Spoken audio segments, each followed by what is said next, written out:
Halo anak-anak, selamat pagi. Kembali lagi bersama Ibu. Nah, di sini ini pertemuan kedua Ibu ya masuk ke kelas kalian. Jadi submateri yang akan Ibu ajarkan pada pagi hari ini yaitu tantangan dan peluang untuk membangun keluarga yang dicita-citakan. Jadi sebelum kita memulai pembelajaran kita, mari kita bersatu dalam doa dalam nama Bapa dan Putra dan Roh Kudus. Amin. Terima kasih ya Tuhan atas segala berkat dan penyertaan-Mu kepada kami hingga pada pagi hari ini. Bapa yang maha baik, kiranya sudilah memberkati pembelajaran ini. Semoga pembelajaran kami tentang tantangan dan peluang untuk membangun keluarga yang dicita-citakan mampu kami pahami, mampu kami mengerti dengan baik. Segalanya kami serahkan ke dalam tangan-Mu ya Bapa. Terpuji dan termulia nama-Mu yang kudus, kini dan sepanjang segala masa. Amin. Dalam nama Bapa dan Putra dan Roh Kudus. Amin. 1. Tantangan-tantangan yang dihadapi keluarga saat ini.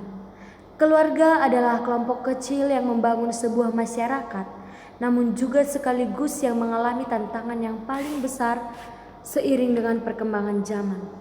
Kehidupan kota yang begitu penuh dengan kesibukan dan persaingan yang semakin tinggi menciptakan pribadi-pribadi yang semakin individualistis. Tantangan yang dialami keluarga saat ini yaitu perceraian, materialisme, kekerasan dalam rumah tangga, aborsi, sterilisasi, pernikahan sesama jenis, dan eutanasia. Jadi nanti pada beberapa tantangan yang dihadapi keluarga saat ini, beberapa poin-poin ini Ibu ingin kalian mempelajarinya nanti di rumah, dan Ibu harap kalian mampu menjelaskan pada saat PowerPoint yang akan kita laksanakan atau pada saat Zoom kelas yang akan kita laksanakan.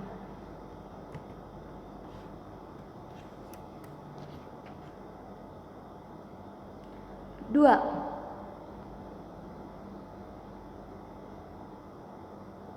ajaran gereja tentang keluarga yang dicita-citakan. Gereja menganjurkan pengaturan kelahiran yang alamiah. Jika pasangan suami istri memiliki alasan yang kuat untuk membatasi kelahiran anak, pengaturan keluarga berencana secara alamiah ini dilakukan antara lain dengan cara pantang berkala, yaitu tidak melakukan hubungan suami istri pada masa subur istri. Perkawinan Katolik mengandung makna yang sangat indah dan dalam karena melaluinya Tuhan mengikut sertakan manusia untuk mengalami misteri kasih-Nya dan turut mewujudkan karyanya dalam penciptaan kehidupan baru, yaitu janin yang memiliki jiwa yang kekal. Perkawinan merupakan sakramen karena menjadi gambaran persatuan Kristus dan gerejanya. Ajaran kitab suci tentang keluarga berencana. Nah, yang pertama itu menurut 1 Korintus 7 ayat 5. Janganlah kamu menjauhi kecuali dengan persetujuan bersama untuk sementara waktu, supaya kamu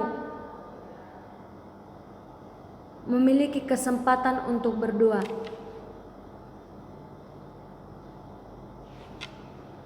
Sesudah itu, hendaklah kamu kembali hidup bersama-sama, supaya iblis jangan menggoda kamu karena kamu tidak tahan bertarak. Yang kedua itu menurut kitab Ibrani 13 ayat 4. Hendaklah kamu semua penuh hormat terhadap perkawinan, dan janganlah kamu mencemarkan tempat tidur, sebab orang-orang sundal dan pezina akan dihakimi Allah. Pandangan gereja menurut keluarga berencana. Pandangan gereja mengenai keluarga berencana. Gereja merasa mempunyai tanggung jawab untuk mendukung dan melaksanakan KB pada masa ini. Secara khusus, Gereja Indonesia melalui uskup-uskupnya menegaskan bukan hanya pemerintah yang bertugas menyelesaikan persoalan ini. Gereja merasa terlibat juga dan ikut bertanggung jawab untuk mengusahakan pemecahan. Nah, di sini ada pertanyaan. Mengapa gereja mempunyai tanggung jawab dan mendukung untuk melaksanakan program keluarga berencana secara alamiah ini? Yang pertama itu gereja mempunyai tugas dan peranan untuk menciptakan keluarga yang harmonis dan sejahtera. Itulah alasan utama mengapa gereja mempunyai tanggung jawab untuk mendukung pelaksanaan program keluarga berencana secara alamiah ini.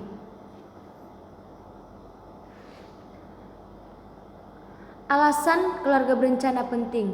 Dengan KB, kesehatan ibu agak menjamin secara fisik maupun psikis. Yang kedua, dengan KB, relasi suami istri bisa semakin kaya. 3. Dengan KB, taraf hidup yang lebih pantas dapat dibangun. Yang keempat, dengan KB, pendidikan anak dapat lebih dijamin. Yang kelima, dengan KB, tidak hanya menjamin kesejahteraan keluarga, tetapi juga kesejahteraan masyarakat dan umat manusia. 6. Tanggung jawab dalam KB.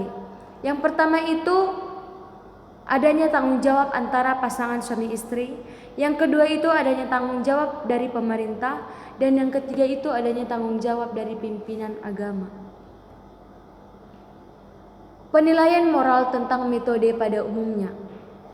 Gereja Indonesia melalui uskup-uskupnya mengatakan bahwa dalam keadaan terjepit, para suami istri dapat menggunakan metode lain.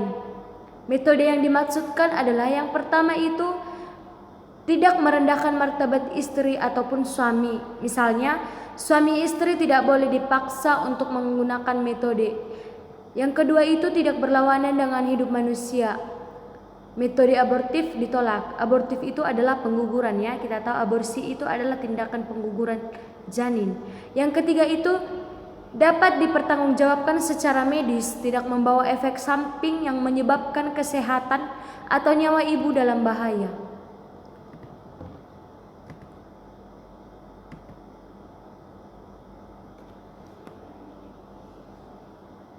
Penilaian moral. Gereja sangat menganjurkan metode KB alamiah seperti tadi kita bahas tentang metode. Jadi metode yang dimaksud ini yang pertama itu adanya metode kalender. Nah, metode kalender ini adalah metode dilihat dari sudut pandang si ibu, siklus kesuburan si ibu. Yang kedua itu metode pengukuran suhu basal atau temperatur. Yang ketiga itu metode ovulasi Billings. Yang keempat metode simprotermal atau metode gabungan. Dan B, metode yang dilarang gereja karena bersifat abortif antara lain abortus provocatus, pengguguran dengan sengaja. Dan yang kedua itu spiral. Spiral ini merupakan salah satu bentuk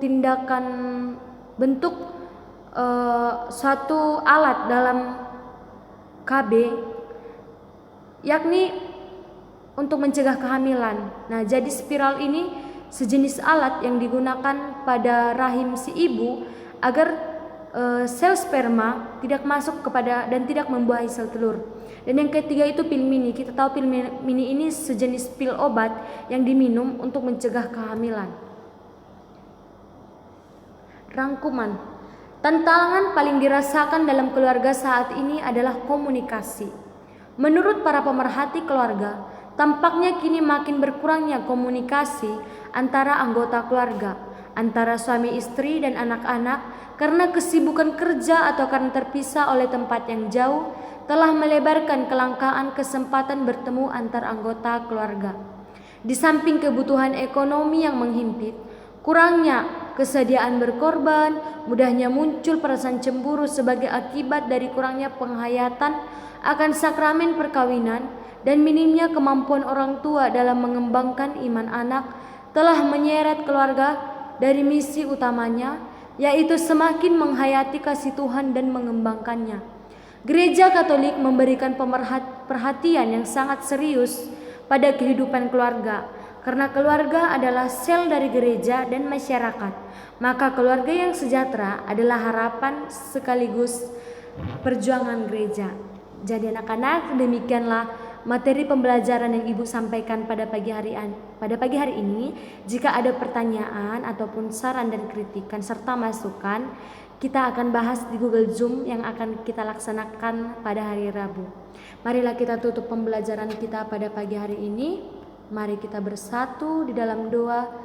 Dalam nama Bapa dan Putra dan Roh Kudus, amin. Terima kasih ya Tuhan atas bantuan-Mu dalam pembelajaran yang telah kami laksanakan.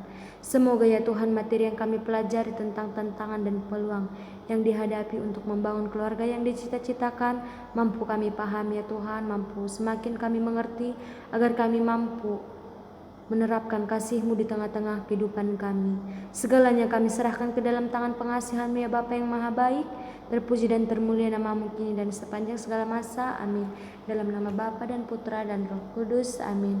Selamat pagi.